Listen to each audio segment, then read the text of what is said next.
নমস্কার। আজকের প্রধান খবর।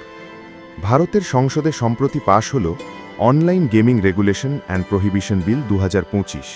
এই নতুন আইনের মাধ্যমে দেশে রিয়েল মানি গেমিং একেবারে নিষিদ্ধ করা হলো।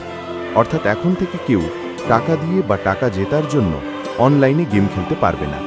এর মধ্যে ফ্যান্টাসি ক্রিকেট, রাম্মি, পোকার, টিনপট্টি সব ধরনের গেম পড়ছে। সরকারের বক্তব্য, এই আইন আনার মূল কারণ হল দেশের যুব সমাজকে অনলাইন আসক্তি থেকে বাঁচানো। অনেক পরিবার অভিযোগ করেছিল তাদের সন্তানরা এইসব গেমে টাকা হারিয়ে ঋণে ডুবে যাচ্ছে। এমনকি মানসিক চাপে অনেক চরম ঘটনাও ঘটেছে। সেই কারণে সরকার বড় পদক্ষেপ নিয়েছে। এই সিদ্ধান্তের সবচেয়ে বড় ধাক্কা লেগেছে ক্রীড়া জগতে, বিশেষ করে ভারতীয় ক্রিকেট বোর্ড BCCI। কারণ টিম ইন্ডিয়ার প্রধান জার্সি স্পন্সর ছিল জনপ্রিয় ফ্যান্টাসি গেমিং অ্যাপ Dream11। চুক্তির মূল্য ছিল প্রায় 358 কোটি টাকা। কিন্তু নতুন আইন কার্যকর হওয়ায় Dream11 বাধ্য হয়ে চুক্তি বাতিল করেছে। ফলে এশিয়া কাপ 2025 শুরু হওয়ার মাত্র কয়েক সপ্তাহ আগে ভারতীয় দলের জার্সি থেকে স্পন্সরের নাম উধাও হয়ে গেছে।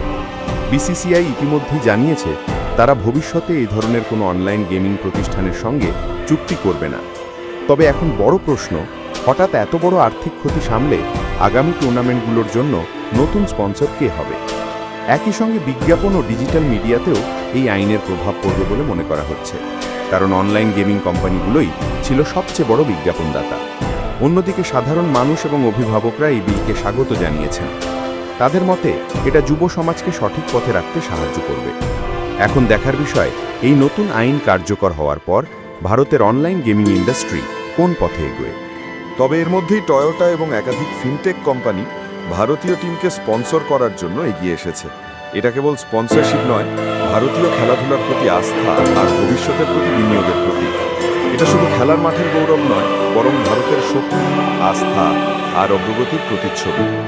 যদি এই খবরটি ভালো লেগে থাকে তাহলে অবশ্যই চ্যানেলটি সাবস্ক্রাইব করুন আর ভিডিওটি লাইক করতে ভুলবেন না।